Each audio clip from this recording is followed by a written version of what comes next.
Anyhow, so today I'm going to try and wrap up a few loose ends. So I'm going to try and talk about the high watermark of finance, which is basically CAPM and Black-Scholes, both of which we've almost talked about, almost finished talking about. And I'm going to talk in the middle about Social Security, which we never finished, my Social Security plan. Okay, so I hope to deal with all three of these things today.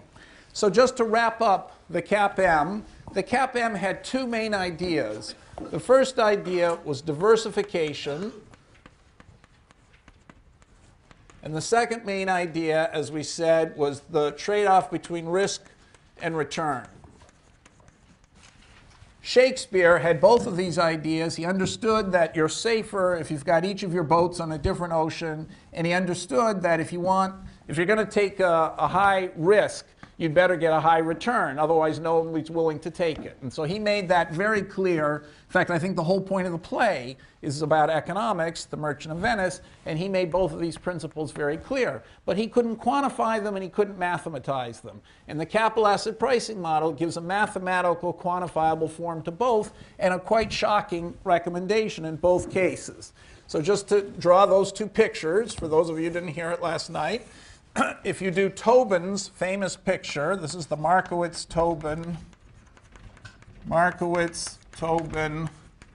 capital market line, they called it.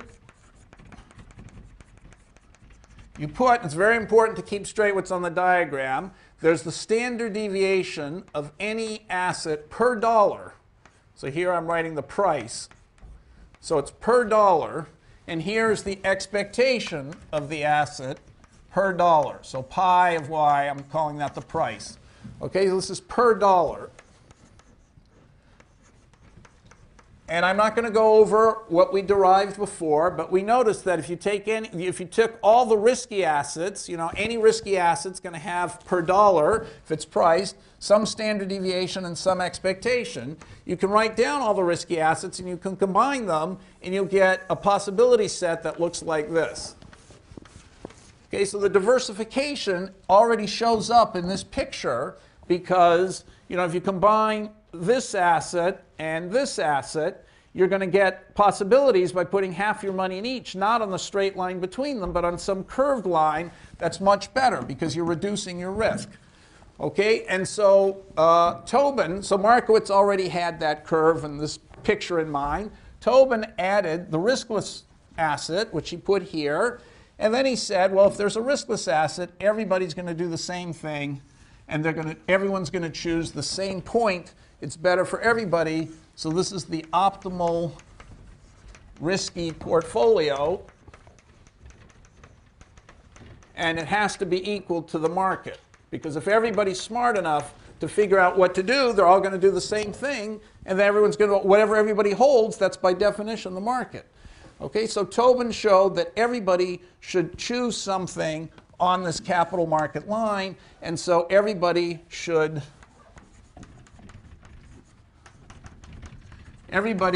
split his money between the market and a riskless asset. Put your money in the bank or own the entire market. That was his recommendation, and that was the beginning of the whole idea of index investing. Okay, so that was the first idea, first most important idea. Now, how could you investing? How could you test this? Well, you could simply test every fund in history and compare, of so-called experts and see if those guys could get you above this line. So by the way, the slope of the line, one more thing, is the slope equals Sharpe ratio. Okay, so everybody's trying to get the highest Sharpe ratio they can, and if you end up, if you have this portfolio, you've made a mistake, you haven't held the optimal one, then the slope of your performance will be a lower Sharpe ratio than that. The slope of this, which is the Sharpe ratio of that point, is worse than the slope of that, which is the Sharpe ratio of this point. The Sharpe ratio, remember, is the expectation per dollar minus what you can get in the riskless asset per dollar, divided by the standard deviation of y per dollar, let's say. Okay, so that's just the slope of this line. So we can measure performance of a portfolio manager by the Sharpe ratio. Everyone should try and get the highest Sharpe ratio.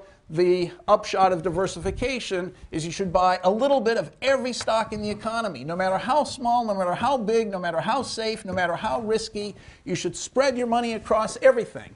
That's the recommendation of Tobin. And it relies, of course, on everybody else being rational. So everybody else is choosing the right thing. Then you can just piggyback and do what everybody else is doing. Okay, so that's the first thing. Very shocking. As I said, at first glance, you'd think someone who loves risk would just invest in risky stocks, and people who are very risk averse would just invest in safe stocks. Tobin says, no, no, no, no. If you're very risk tolerant or risk averse, you should just put most of your money in the bank and hold a little bit of every stock. So you're here somewhere. If you're very risk tolerant, you shouldn't just concentrate on the risky stocks. You should buy the same proportion of all stocks as everyone else, but you should borrow the money to do it, and maybe way up here. And people who borrow money to invest, that's called leveraging. Okay, so that's idea number one. The crucial idea. There are a lot of ideas mixed in that, and as I said, you can test it by seeing if anyone can beat the market. Is there anyone who historically has had a higher Sharpe ratio than the market? And in 1967, when all this was being tested, you know, there was a famous book called A Random Walk Down Wall Street, written by Malkiel, Walk Down Wall Street, which I recommend you read, A Random Walk Down Wall Street, in which he gives the history of tests of whether people could beat the market. Of course, many people beat the market for short periods of time, then they totally collapse. And then some people beat the market for 20 years in a row and then retire, but there's so few of those people that it looks like, you know, just by random dumb luck you could get almost those people. On the other hand, there's some people like Warren Buffett who seem to beat the market for 40 or 50 years. It's really hard to believe that that's all just luck. And so that's one test of the thing. The second idea of the capital asset pricing model is risk and return. And so now, if we assume, so all this graph, by the way, assumed quadratic utilities, quadratic or mean variance utilities, quadratic utility, and common probabilities. So everybody knew what the probabilities were, the different states. So you know how to measure the covariance and the variance and all that because you know what the probabilities are to measure over. So here, having assumed that, it turns out that you just apply the principle that we saw the first few days of class, that the price is going to equal the marginal utility. Okay, not the total utility. Price is going to equal marginal utility. And if the price equals the marginal utility is going to be, depends, according to this assumption of quadratic utilities as we showed, depends on expectation. So this is the price of y. So let's just call it pi of y like I did before. Okay, it depends on the expectation of y. And it depends on the covariance of y with the market. Okay, so it doesn't depend on we've assumed with quadratic utilities that people only care about the mean and the variance. So you'd have expected the marginal utility of any single asset to depend on its mean and its variance. But it's the marginal utility. It's what it adds to what you've already got. So it adds expectation because expectation is additive. But when you add another stock to what you already have, the variance of the whole portfolio changes according to the covariance of the new thing with what you already had. And everybody already had the market. Okay, so given that, you know that the price, mathematically therefore, the price has to equal something times the expectation of y plus something times the covariance of y with the market. Okay, but that's true for all y. In particular, it's true for the riskless asset. So the riskless asset pays 1 for sure, has no covariance with anything like the market, and its price is 1 over 1 plus r. So therefore, A has to be 1 over 1 plus r. So we know that this has to be 1 plus r. And then, okay, B could be whatever it is. The covariance, by the way, is going to be bad, so this is minus. And then B, you have to figure B out. So you don't know what B is a priori. You didn't know what the interest rate is either. You had to see that in the market. Once you know the price of one asset and you know its correlation with the market, if you knew this price and you know the expectation of Y and you know the covariance with the market, that will tell you B. So once you've given one price of a risky asset, like of the market as a whole, you're going to be able to figure out the price of every other asset, because from that one price you can deduce B, and once you have B, you can price everything. So that's the second idea, risk and return, and you can see it graphically and more dramatically, because if I take that same equation, this is called the covariance pricing formula, you take that and divide by pi of y, you get 1 equals expectation of y divided by the price of y, dividing both sides by pi of y minus b times the covariance of y over the price of y with m. Okay, and so that just tells me the expectation and the covariance of a dollar's worth. Just like this was a dollar's worth. This was per dollar, and this is per dollar. So if you put the covariance of y and the pi of y down here, and m over here, and here you put expectation y over pi of y. This just says, this is just a constant, and this is a constant, so it says this and this are linearly related. These are all securities who have price 1. There has to be a linear relationship between their expectation per dollar and their covariance per dollar with the market. And as the covariance gets higher, the return gets higher. So if you take a stock with a high covariance, it's going to have a high expected return. That's exactly what Shakespeare said. If it's more risky, people won't hold it unless it's got a higher return, which means you could buy it for a cheap price. So its price is less than its expectation. But the difference with Shakespeare is we've quantified risk. It's not what you would have thought variance, it's covariance. And that's it. Those are the two big ideas. And you could test, so this is called the security market line. And you could test this by asking, is every stock, so if you look at every stock last year, you look at its covariance, you put a point here, then you look this year at its expected return. Of course, some stocks are going to be wild, but you average over a bunch of stocks in a bunch of years. You know, do you get things that lie in a straight line or close to a straight line? And Sharpe in 1967 found that, amazingly, when you did that, you got, so I described last night exactly what his test was. You got something that looked incredibly close to a straight line like that. So this was the greatest triumph in the history of the social sciences, it was called, because you had huge amounts of data, huge capacity to test things, a shocking conclusion, a shockingly precise theory to test, and it fit the line so incredibly closely.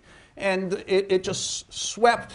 It made a huge impression in finance and in economics, and lots of Nobel Prizes were given for this. Sharpe won a Nobel Prize, Markowitz won a Nobel Prize, Tobin won a Nobel Prize, Lintner died, he would have won a Nobel Prize too. Okay, so this was the first major triumph of the most important triumph of finance, the capital asset pricing model. Now, as it happens, as the theory's been tested over and over again, every year since 1967, it's performed more and more poorly.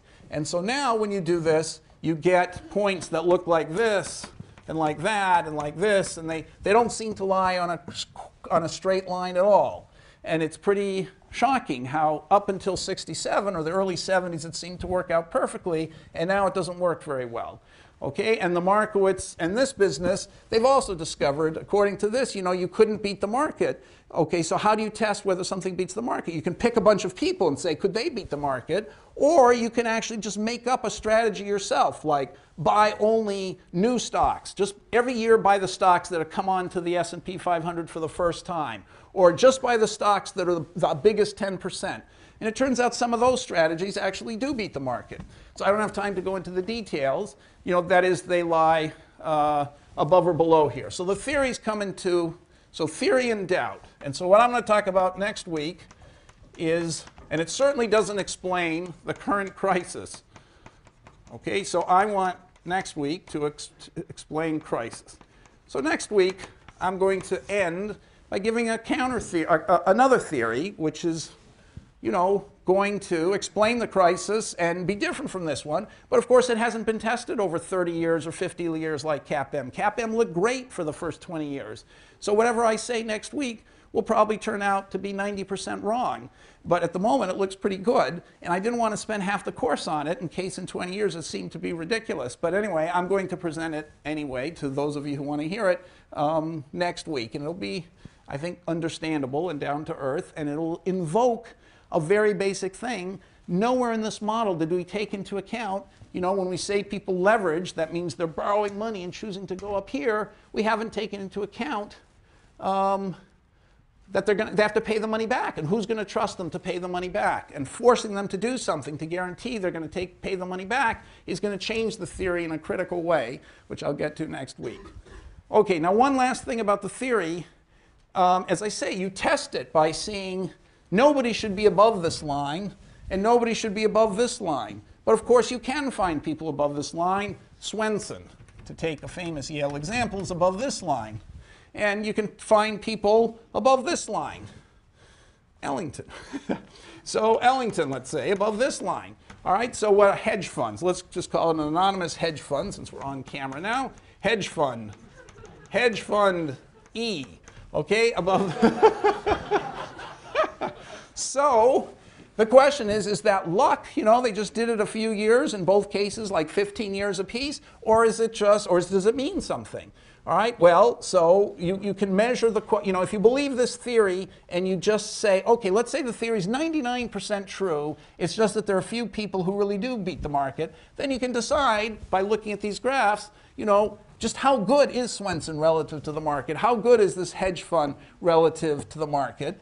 And so you have a way of calibrating and measuring how well people do.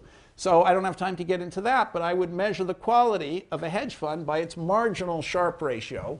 How much does having access to this hedge fund, if you added it to your portfolio, increase your portfolio hedge ratio? That's, I think, the right measure of how good a hedge fund is. And the right measure of how good Swenson is what's his Sharpe ratio? And so there's a different criterion. I keep emphasizing this. Swenson is managing an entire portfolio. So you have to measure him on how's he done for Yale. Because Yale's not going to combine him with something else. It's just holding what he holds. So it's his Sharpe ratio. But Ellington, you're going to combine Ellington with some other stuff. So Swenson might invest in Ellington, but 10 million other things. And so you have to say, how much is Ellington going to help Swenson's Sharpe ratio? So instead of Swenson's Sharpe ratio, how much is Ellington going to help the market Sharpe ratio? So that's how you should measure a hedge fund. Its marginal Sharpe ratio and Swenson by his Sharpe ratio. Okay, so I'd say, measure Swenson performance by Sharpe ratio. Okay, measure hedge fund performance by marginal Sharpe ratio, because you'd be crazy to put all your money in a hedge fund. The only people who do it are the partners of the hedge fund, who are sort of forced to do it because that's how they can persuade investors that they're really paying attention to their fund because all their money's at risk. But okay, so that's it. That's the basic bottom line. So are there any questions before I now move on from this? Okay, we talked about this last night. We talked about it for the last 2 lectures. All right, so it's a high watermark, as I say, incredibly precise prediction and incredibly close to the facts, at least in 1967, but not after that. Now I move to an aside of Social Security before I come back to Black-Scholes, which is the last high watermark of the standard theory. So Social Security, remember the upshot of what we've talked about so far. The upshot of this is that the market will get a higher return oh, by the way, I'd say one other thing. What is the standard critique of this theory? So of course everybody else has seen that the theory doesn't work. So what is their explanation for why? What's the old explanation for why the theory isn't working so well now? The explanation is that in the old days, what was thought of as the market was just all American stocks. But now it's pretty obvious. In fact, it should have been obvious from the beginning. And so Swenson realized it early on that Markowitz's advice is to diversify, diversify, diversify, not just into all American stocks, into everything, all over the world, and all kinds of assets that aren't stocks at all. So what you measure as the market shouldn't just be American stocks, it should be the world portfolio. But how do you measure the world portfolio? That's hard to do. And so people have tried to maintain that the reason the theory doesn't work is because we've got the wrong M in all these equations. Okay, so that would be a nice way of fixing the theory. I doubt if that's going to help in the end. So my problem about collateral is a different look at it. But anyhow, so the market, according to the theory, will get a higher return, okay, than bonds. And of course, that's true. And the market has a very high positive covariance with itself, so a very low price up here. High covariance with itself, so a low price compared to its expectation. The price is low, so you're paying much less than the expectation. So then when you see what actually happens, it's going to look much higher than that. It's going to be the ratio, it's not just this. The price is lower, therefore the final outcome is going to be much bigger on average. Okay, so to put it another way, if you had two possibilities which you knew were equally likely, a half and a half, and the market, paid off something good here and something bad here. Okay, so everybody's rich here and everybody's poor here. The price of the arrow security of this state is going to be much lower than the price of the arrow security of this state. So this state is going to have a price, let's say 0.8, and this one might have a price 0.2, because here, the bad state, that's when everybody's poor. So you're going to, this formula basically tells you that if you're paying off here, you're negatively correlated with the market. You're going to have to pay a very high price for it because you're hedging. By buying this security, you're balancing off what you have with the market. By buying the market, people don't like that because it adds more risk to what you already have. And so the price of this is, people don't like it, so they're not going to pay very much, so the price will be much less than the actual probability of a half. Okay, so I want to now, all right, so that's the conclusion of what we've done. I want to now connect this to Social Security. So you remember in our Social Security model, we had land that went here, here, here, paid 1, 1, 1, 1, 1. And we had these people, overlapping generations, people like that. Okay, and we discovered a very important thing. The reason why Social Security seems to be broke is because we gave away so much money to the people in the first generation. It's not that Social Security wastes money, like George Bush seems to imply whenever he talks about it. It's not like they just throw it away. It's that we gave a huge gift to the people in the 40s, the 50s, and the 60s, and so everyone after that has to pay for that gift. But there's a little bit more to George Bush's story than I've allowed so far, which is that he wants to put the money into stocks. And we know that stocks are going to get a higher return than bonds. Okay, that's the whole point of this theory. You put money in stocks, the expected return on stocks is higher than the expected return on bonds. So if you want to make this mathematical, we have to add the possibility of risk and stocks, and it looks like it's going to be hopelessly complicated, but we can do it very easily. So I'm going to reproduce the same picture with uncertainty and stocks in it, and then we're going to come back to Social Security and spend 15 minutes talking about what's the right plan for Social Security. So how could I make this, how could I take this simple model, which already seemed complicated, it's already a pretty complicated model, had no uncertainty, and now put uncertainty in it?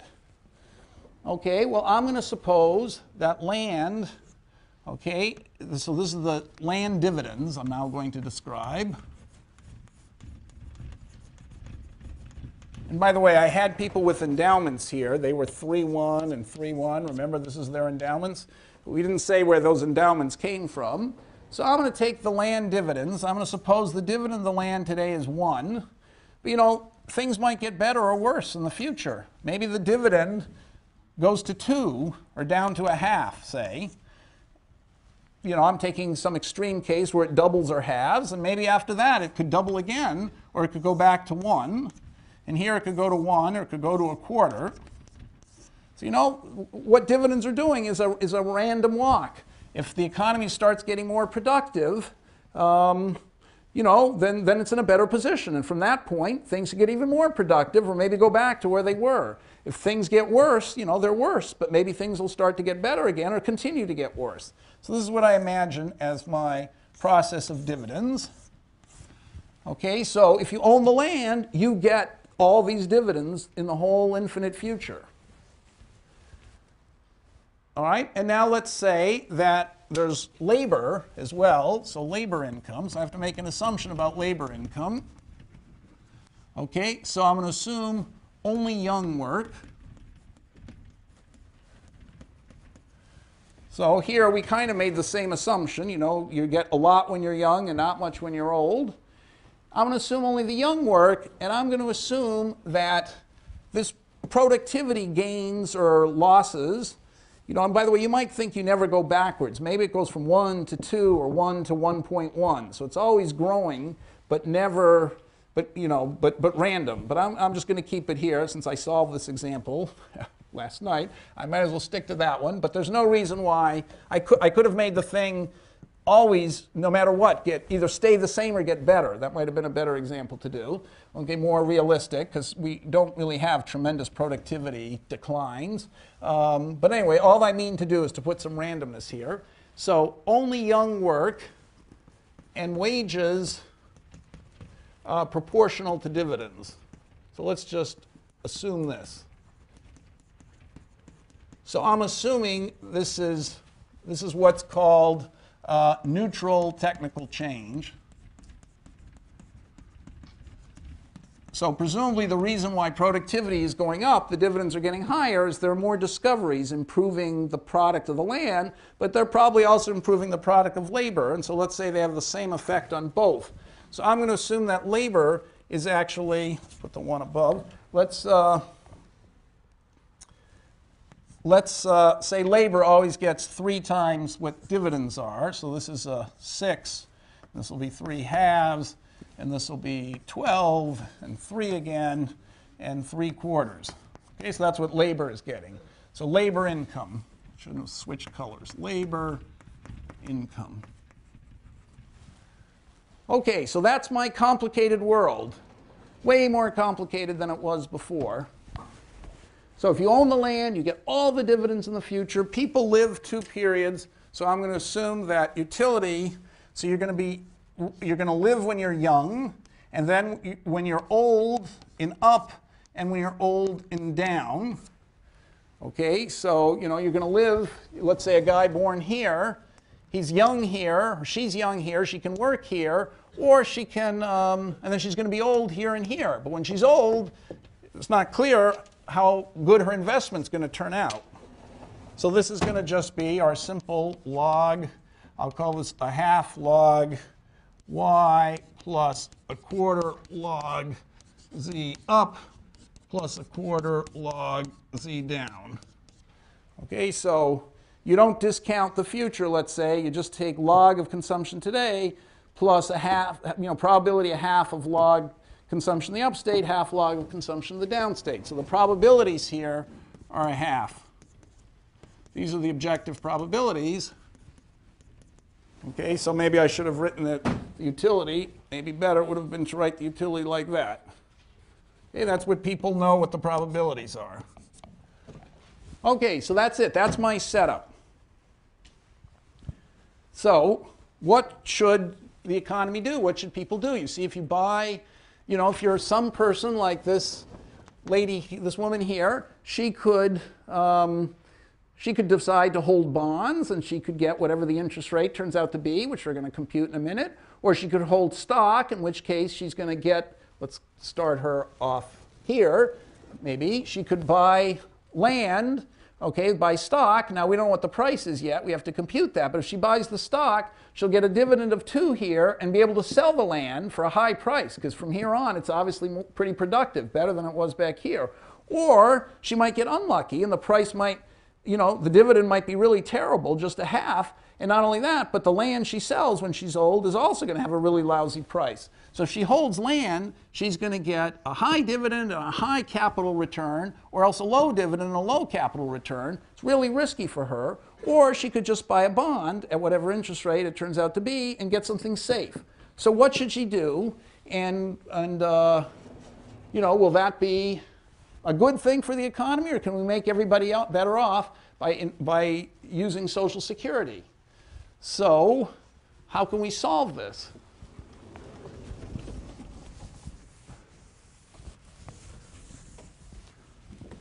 Okay, so it looks like a really complicated model to solve, because we've got a generation born here, another one born here. The same generation might be born up here under different circumstances, and then this generation here could be born under any of 3 different circumstances. So there's a lot to solve for.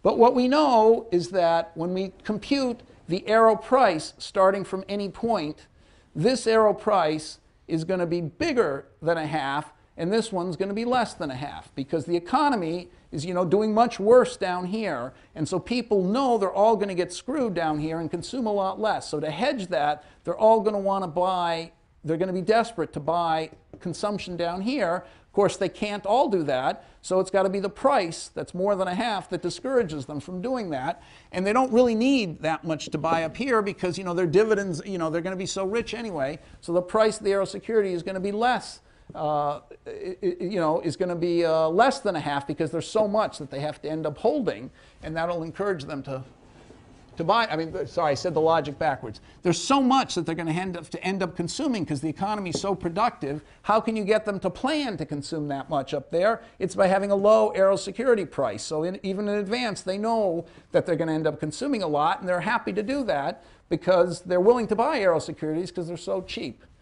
Okay, so how do we solve all this? So everybody following the problem? It's quite a complicated problem. But it turns out to have a very simple answer. Yep? So in the downstate, the price of consumption is high, but the price of land is low. Right. So if you starting from here, the price of consumption, if you want to buy at this point, consumption at this point, you're going to have to pay more than a half to get it. But you know that once you get here, the price of land is going to have dropped. So yes, I'm agreeing with you. Okay, I understand because of cap and pricing. Right. Now, why should the price of land be lower here? Because here, remember, the price of land is always in terms of the consumption good that period. Every period, I might as well take an apple to have a price of 1. So you see, the land here is producing an entire apple, and on average going forward, it's going to be producing 1 apple. The geometric average of all these numbers is 1 starting at this point. Once you've gone down to here, production has deteriorated. The land is only producing half an apple here, and in the future, instead of producing 12, it's going to produce 3 apples here and only 3/4 of an apple. So it's crummier land down here. So you're going to pay less for the land. Okay, any other questions? But I'm going to tell you exactly what you'll pay for the land. So we're going to solve this. So need to solve for land price in each state and interest rate.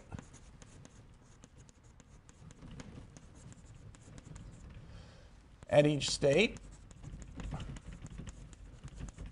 And price of up arrow security and price of down arrow security at each state. So how can we do all that? Well, first of all, you notice that the arrow securities are always the key. Once you solve for those, you can figure out everything else. So you just have to solve for these. The price of the up and down arrow securities in every state.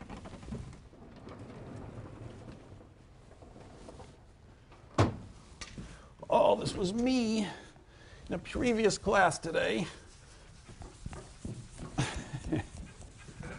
I didn't erase it. I figured the next guy would do it. Serves me right.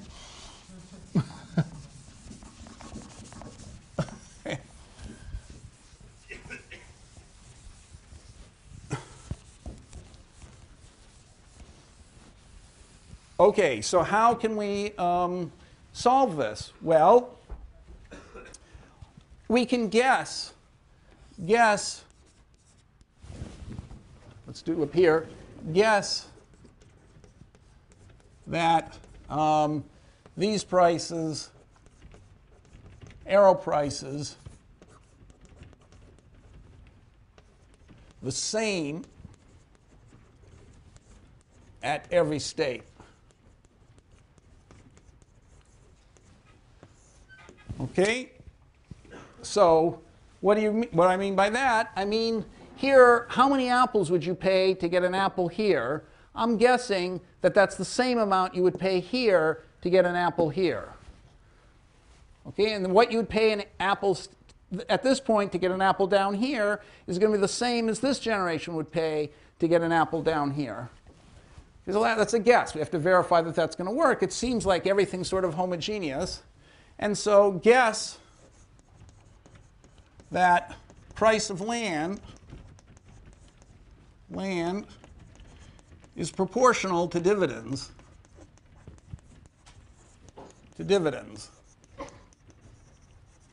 In that state.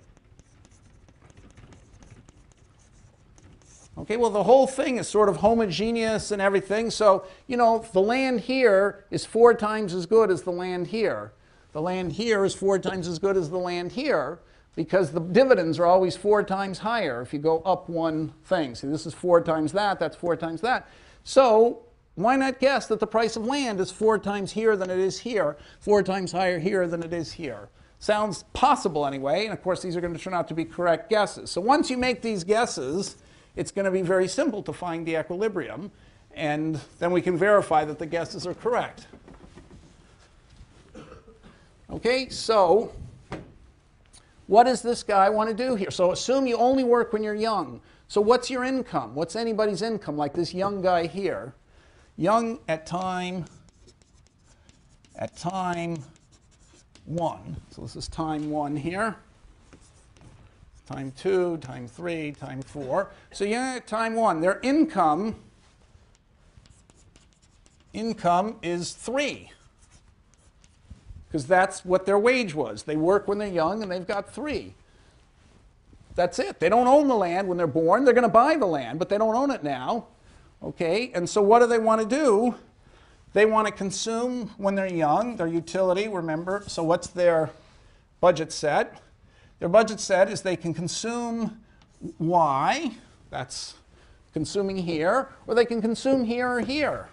Okay, but so they can consume P up times Z up plus P down times Z down. That's what they can do with those arrow securities. So what are they trying to maximize? They're trying to maximize 1/2 log Y plus 1/4 log Z up plus 1/4 log Z down. That's what they're trying to do. Okay, so now what do we have to do? We have to clear this market and this market, given what the young are going to do in the next period. But let's see what this guy's going to do when he's young. Everybody's going to face a similar, basically a scaled up version of this problem. So this is what the guy's doing here. He's got an income of 3, and there's the price of up and down arrow securities. That's going to tell him what to consume here and what to consume, plan to consume up here and down here. So the utility function is the same one as this. I just multiplied through by 1/2. Right? So I put 1/2, 1/4, 1/4 to get that. So it's the same. I've just multiplied it all by a constant. Okay, so but now the coefficients add up to 1, 1/2, 1/4, and 1/4. So what is the guy? Well, that's his budget constraint. But what's the budget constraint going to be of a guy down here? It's exactly the same. He's going to maximize the same utility function And his budget constraint is, since the prices of the Aero securities are the same, the only difference is going to be that he's only got 3/2 here. Okay, so they're pretty similar problems. So let's see what the guy at time 1 is going to do. That's going to imply that y equals Cobb-Douglas, 1/2 times his income, 3, divided by the price of y, which is just 1, so 1/2 of 3 over 1, which is 3/2. Okay, and what's he going to do when he's old? Z up is going to be, well, his Cobb-Douglas is 1/4. Okay, and then his income is still 3, and then the price is P up of the Aero security. And when in the down case, he's going to have 1/4 times 3, that's his income, divided by P down. Okay? So to clear this market, what do we have to do? We have to clear the market by doing what? Z up, that's this guy, so 1/4, so this is the old guy, times 3 divided by P up. That's what this guy wants to consume up here, plus what the young are going to do there. But we know what the young are going to do here. This guy, this young person, is doing exactly what this guy did, except instead of having a starting wealth of 3, has a starting wealth of 6. So instead of consuming young 3/2, he's going to consume young 6/2. So this is going to be plus 3. He's going to consume half of his wages, just like this guy consumed half of his wages when he's young. So this new young guy, the young guys are always going to consume in the first period half of what their wages are. That's what this equation tells us. If this is your budget set, this is your income, this is what your budget set is, and this is what you're maximizing. This is a very special Cobb-Douglas case where you have endowments only in one good. So it's clear that in that good, you'll always consume the Cobb-Douglas coefficient fraction of it, 1/2 of that, so 3/2. And this guy is going to consume 1/2 of 6, which is 3. So the old up here are going to consume that number. The young are going to consume 3. And what's the total that's available for them to consume?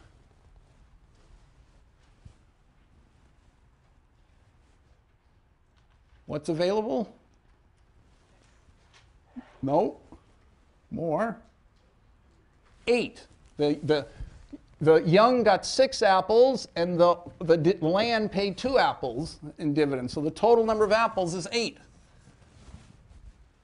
So that's it.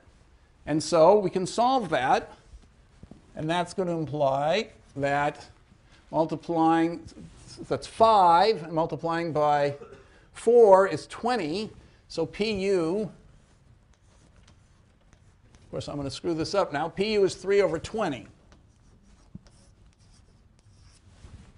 Okay, because if you put 3 over 20 in here, you get the 3's cancel, and you get 20 over 4, which is 5, and 5 plus 3 is 8. So it's 3 over 20. Now meanwhile, what are we going to have in the upstate? In the upstate, downstate, that was the upstate. In the downstate,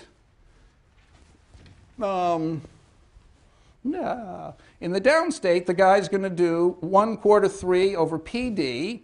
Okay, what is this other guy going to do? The young person here is going to consume what? Okay, and so in the downstate, what are we going to have? The equation in the downstate is going to be, so this one, 1/4 3 divided by P down, plus, what's this guy going to consume when he's young? Well, his income, his wages are 3/2, and he's going to consume half of that, so it's 3/4. Right? Because when you're young, you always end up consuming half of your wages. So 3/4, and that has to equal, what's the total? 2? 2. Okay, so what does that leave us? That leaves us 3/4, that's 5/4. So let's see, so 5/4 equals 3/4 over PD. So PD is going to equal 3/5. right? Because the 4's drop out. You put PD up and the 5 down, it's 3/5. So that's it. So now we figured out the prices. So this Aero security was a half, and the probabilities are a half-half, but the prices, the Aero security prices, are going to be less than a half and more than a half. Forgot what they were already. 3/20, 3/20, and 3/5. Those are the Aero prices. By the way, you notice they don't add up to 1. So what's the interest rate? So if you want to get a riskless bond, pays 1 in each of these two states. So how much is that worth? 1/1 plus R equals, you have to buy both Aero securities. We've done this before. 3/20 plus 3/5, which equals 15/20, which equals 3/4. So therefore, 1 plus R equals 4/3. So R is 33%. Okay, so that's what we did. We've got the probabilities 3/20 and 3/5, just as we thought.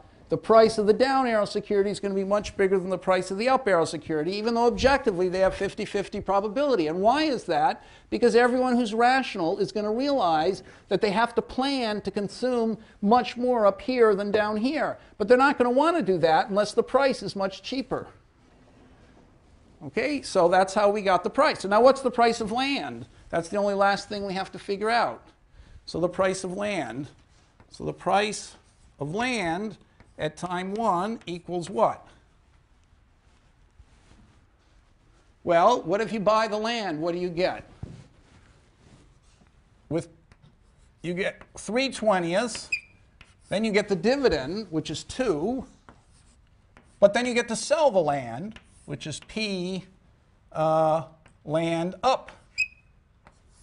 Okay, and then plus, if you get the downstate, you get a dividend. So the downstate is worth 3/5 to you, right? And then what do you get? What's your dividend? A half plus the price of the land you can sell, P land down. Okay, so that's what the price of land is at 1. It depends, of course, on what you can sell the price of land for in the future. But we made a guess here that the price of land is just proportional to the price of the dividend. So whatever the price of land is here when the dividend is 1, it should be twice as high here and half as high here. So therefore this, instead of looking at as the price of land went up, it's going to be the price, twice the price of land was at the very beginning. So it's just 2 times the price of land at the very beginning, times that same price. And this, price of land at down, the dividend's half, so the land is sort of half as good from here on out as it was in the beginning. So let's guess the price of land is half of what it was at the beginning. Okay, but now you see we've just got P land in terms of other stuff, and so we can solve for it. So the price of land is going to equal, well, now it's complicated. So 3/10 plus 3/10 times the price of land plus 3/10 plus 3/10 times the price of land. Okay, and so that means the price of land minus 6/10, so 4/10 the price of land is going to equal 6/10. So the price of land is 3/2 at the beginning. Okay, so we figured out the price of land here. Price of land is 3/2 at the very beginning. Okay, so we've solved for the whole equilibrium. It took a long time, but I'm at the end of this story now. So let's just review what we did, okay? And so I don't think it's that complicated a story. The story is that you've got land which has risky dividends. So instead of having one straight line of what can happen in the future, we've got this infinitely expanding tree. So it's very hard to imagine solving it. But then we've built in so much special assumptions. We've got all this homogeneity, and that allows us to solve it because it's the same problem getting repeated over and over again, just like we did before. So the price of land turns out to be 3/2. So what is this guy going to do? he's going to take his land, his income, which is 3, eat half of it, which is 3 halves. That's what we said he always does when he's young. Spend half the consumption, half his income on consumption. The rest of his income, 3 halves, he used to buy all the land. Now with the land, he gets a payoff of 2, okay, but he gets to sell the land now for double the price he bought it, namely for 3. So 2 plus 3 is 5. And that, by the way, the price of up was 3/20, so this is 5, right? Because if I put in 3/20 up here, that's the arrow price of up, then Z up is going to be 5. And so that's exactly how he got it. With the land, he gets the dividend of 2, plus he sells the land for 3. That's 5, so he does consume 5. Z down, incidentally, the price of down was 3/5. So the consumption of down, what's consumption of down going to be?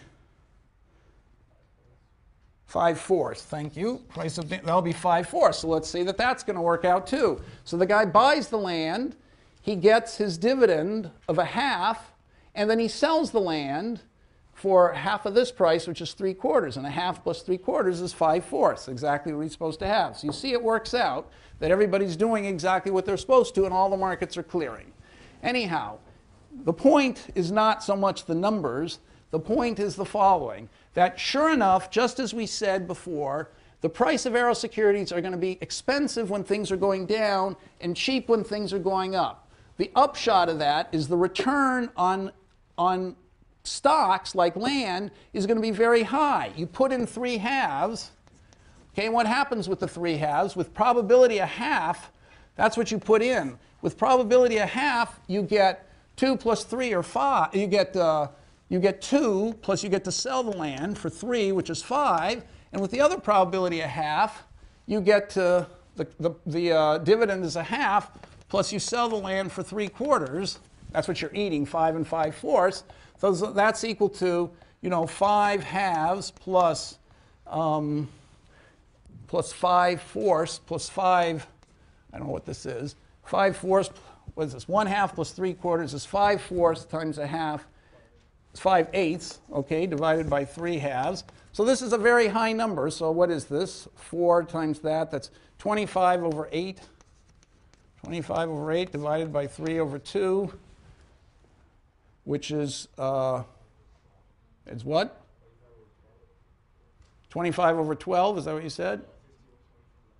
25/12? I'm just believing you now. Okay, so that is over 200%. Right? So your return is 100%. Whatever you put in, you more than doubled your money in expectation, whereas the interest rate, we said, was 33 1/3%. Okay, so of course you're getting a tremendous return by putting your money into capital, because that's the whole point of the theory. It's risky. The whole economy is going to, be rich or poor together. So the price of capital on the margin, it's a very risky thing to do. It just adds to this inequality in your consumption. So the price is going to be low, you're going to get a very high return. Okay, that's all I wanted to do. I just solved it out concretely so you can see very clearly that you get a high return in the good state, and you get a high return on capital, much higher than the riskless rate of interest. So there we are. We're back at the beginning now. We're George Bush. We can see that somewhere in the middle here, things are really disastrous. These people who are getting Social Security, which means they're getting a fixed amount here and here, are doing really badly, at least in expected return, compared to what they would do in the stock market. Okay? And so what should we do about that? And is it true that just because stocks make a higher return, we should privatize? So what do you think now? Where are we in this argument? Has anything materially changed? Okay, so George Bush is saying, and many Republicans say, that we should let people, get them invested in stocks. There's a higher expected return. So what do we think about that?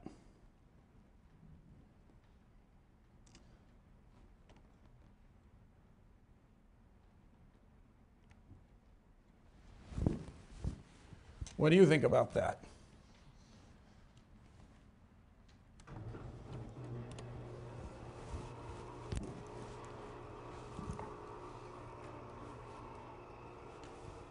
Okay, I mean, this is a real policy issue here. We've got this problem in America right now. We've got this huge deficit, and in Social Security, the rate of return has gotten really poor for your generation. You're looking forward to not making very much money.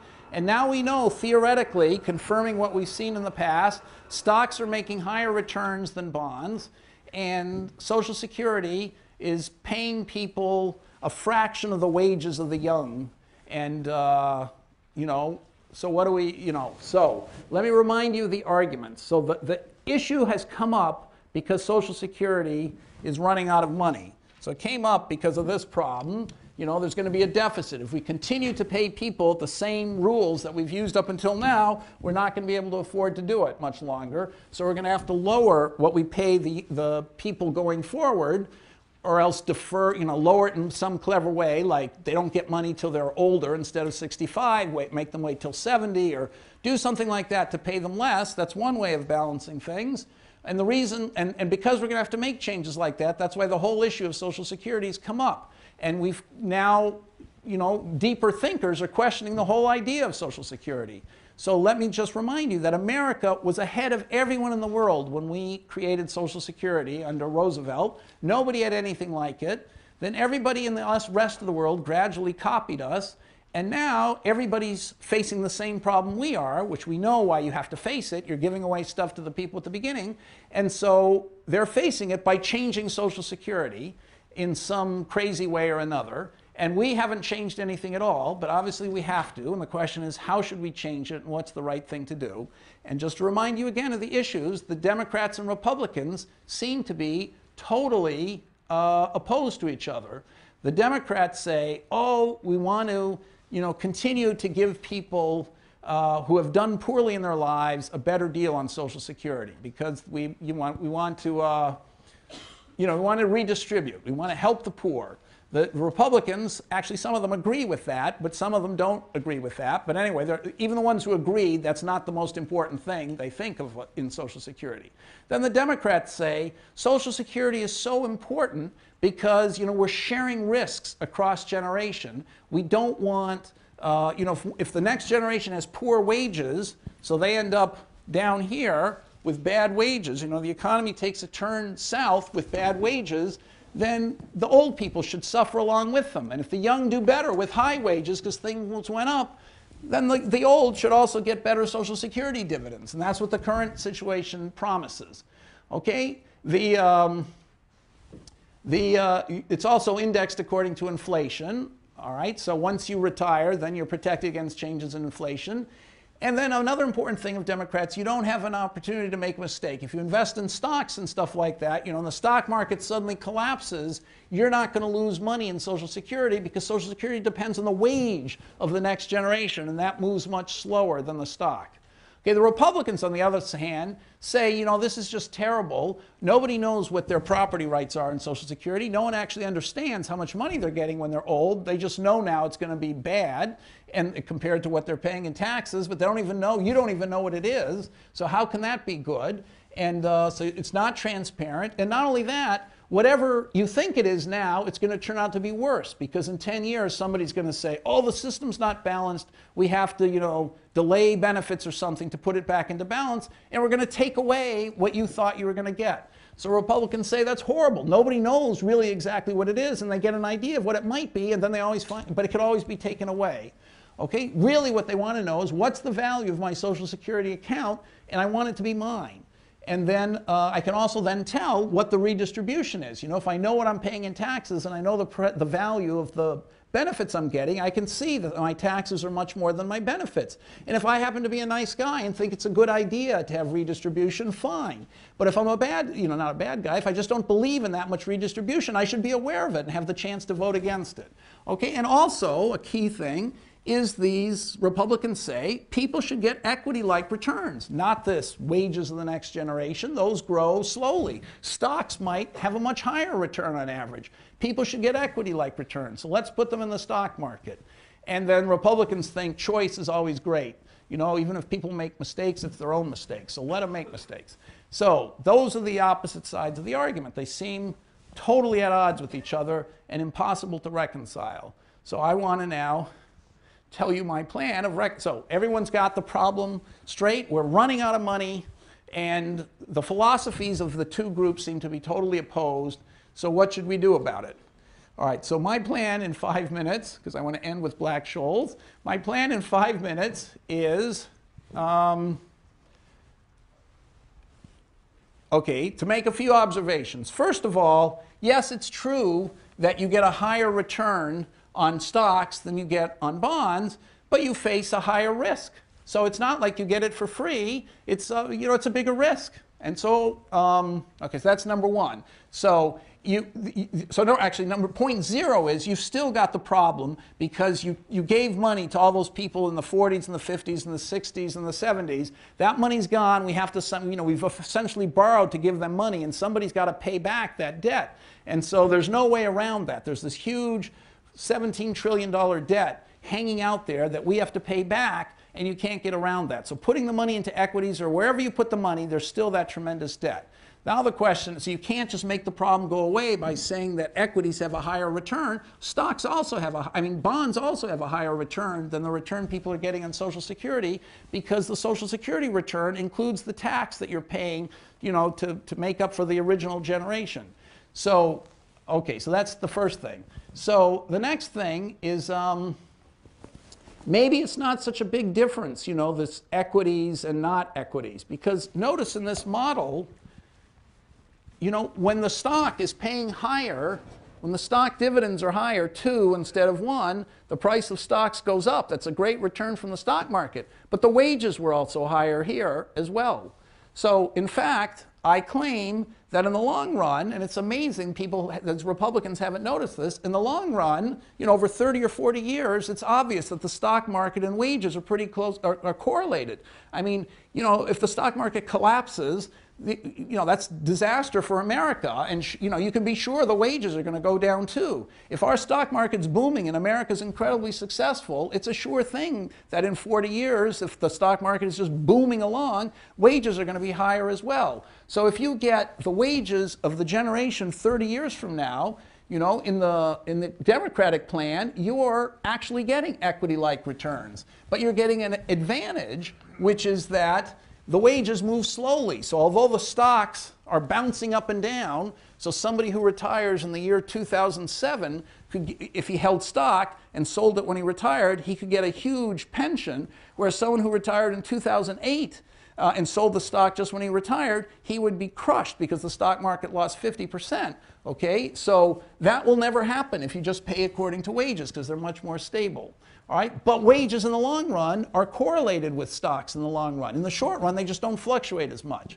So what was my plan? Okay, so those are just some preliminary observations, and I'll give you the plan.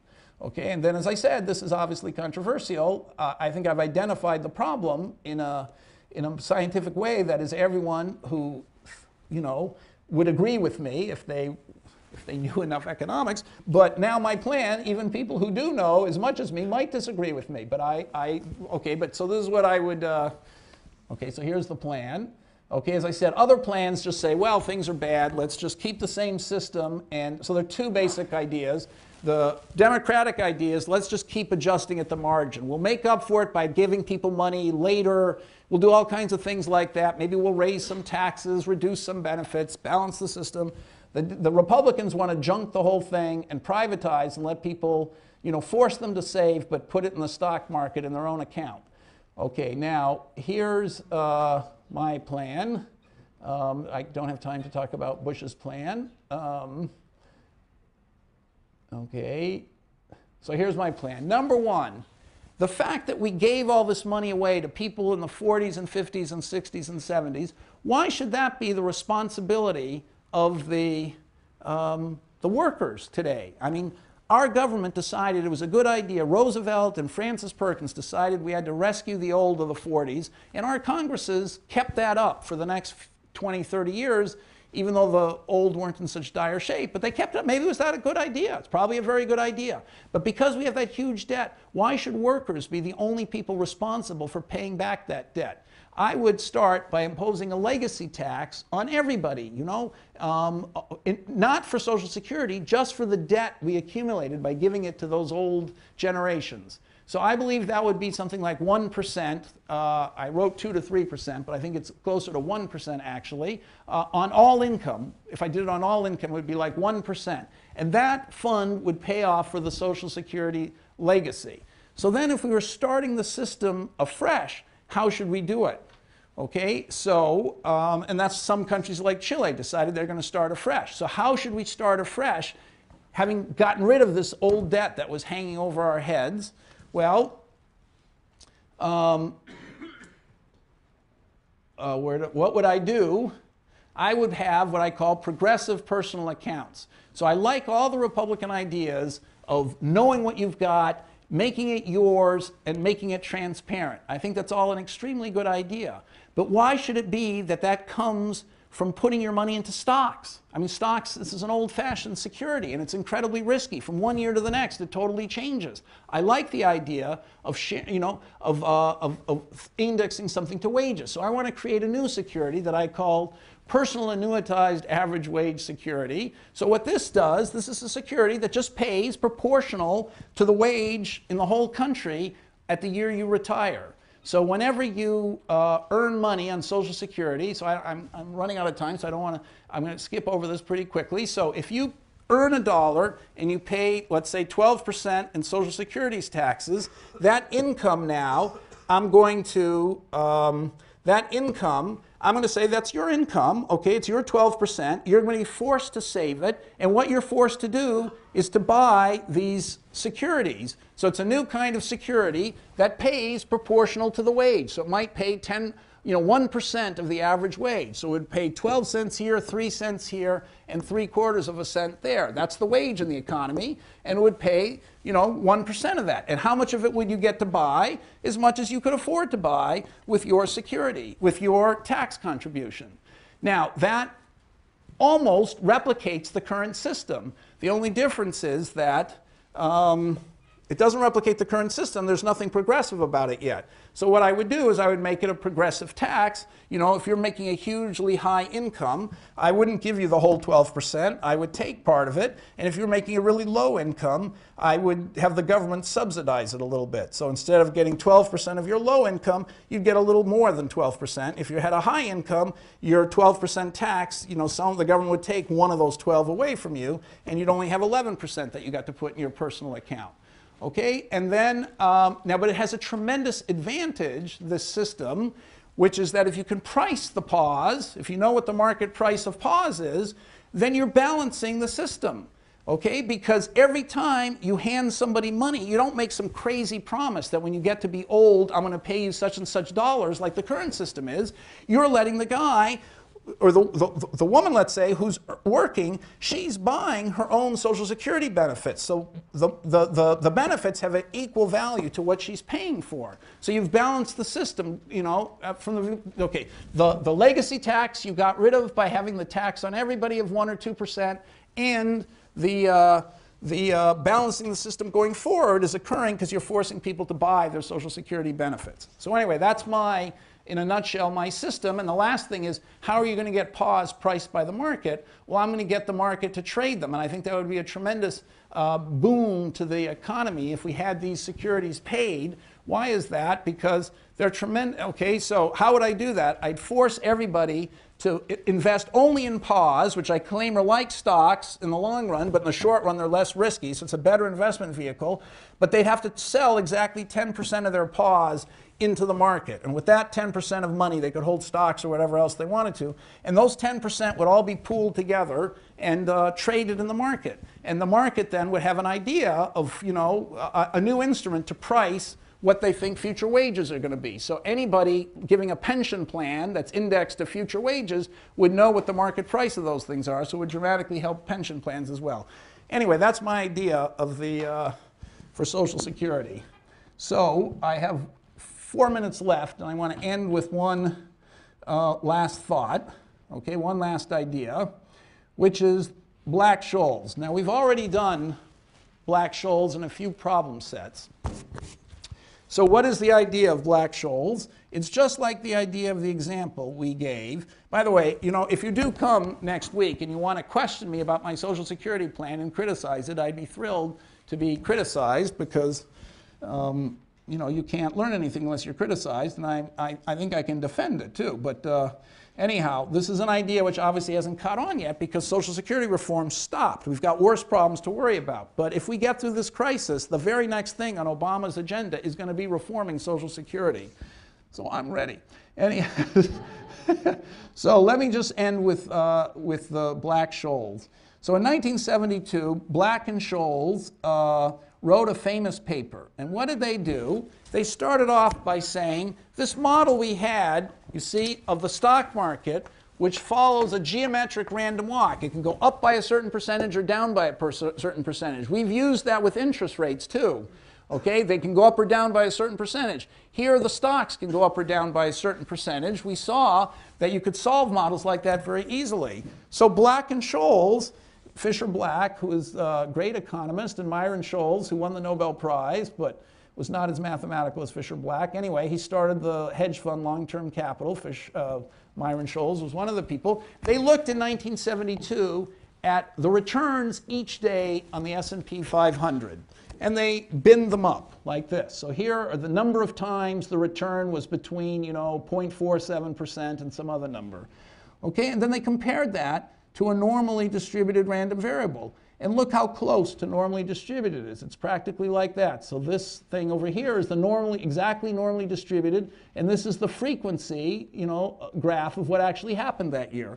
Incredibly close to normally distributed. If you take the cumulative occurrence of each thing and compare it to the normal, it's incredibly close to the normal. So they said, gosh, isn't it great, this model of things going up or down by a certain percentage every year, maybe with a drift, that's exactly the model the stock market seems to follow. And maybe interest rates follow that sort of model too. And that's why we've worked with all those models. Well, it turns out if you make those assumptions and then you try to solve for option prices, you can do it very quickly through some formula, which I'm not going to have time to present. But so it will only take 1 minute, but I'm going to skip that. So what happened then? This was the second high point of, you know, there's the CAPM model and then the Black-Scholes model. You've done problems with Black-Scholes now in the problem set to figure out the value of a call option. So I'm just pointing out that you could put it in a spreadsheet like I've done, which will be on the web, and you can do, you know, for daily returns and fix the standard deviation and stuff and do backward induction incredibly quickly and figure out the value of the call option, even get a closed form formula for it. So that was, and then explain why call option prices have the form that they do. So it was a great triumph, and it relied on their things being normally distributed. Down to 30 seconds. So what happened? If you do the same thing recently, so you do exactly the same thing and bin everything up like Fisher Black did, okay, not in 1972, not in 1972, but, you know, the last 5 years, say, they only did 1 year, but you do the last 5, actually I did this a couple years ago, so from 7 years ago to 2 years ago, if the pink thing is normally distributed, and we do the same binning that Black and Scholes did, look every day at what the return is and stick it in a bin and, you know, just do the frequency thing, what do you see? You see that there are a lot more times where in reality the move was very small, but there are a lot more times in reality where the move was very big. So this is precisely what you call a fat tail, that you get smaller moves than the normally distributed ones, but also bigger moves than the normally distributed ones. You can have some big negative moves, and so we know we've had some huge negative shocks. Okay, so I'm ending now with this thought, that finance produced remarkable theories, remarkably precise predictions, and for decades at a time, it seemed those were borne out in practice. But then looking back 50 years later or 30 years later on these discoveries, we see that they don't do quite as well as they seem to be doing at first glance. So something's missing in the theory. And I think the subject is so exciting because it's so connected to the world. You know, everybody talks about finance nowadays. You can't, I mean, any dinner party, anyone in the world is spending half their time thinking about finance, and the theory is still up in the air because the old, you know, classics of the theory no longer hold, and so it's an exciting time to be developing a new theory, and maybe you'll think about it in the future. So I'll see you, some of you, next week.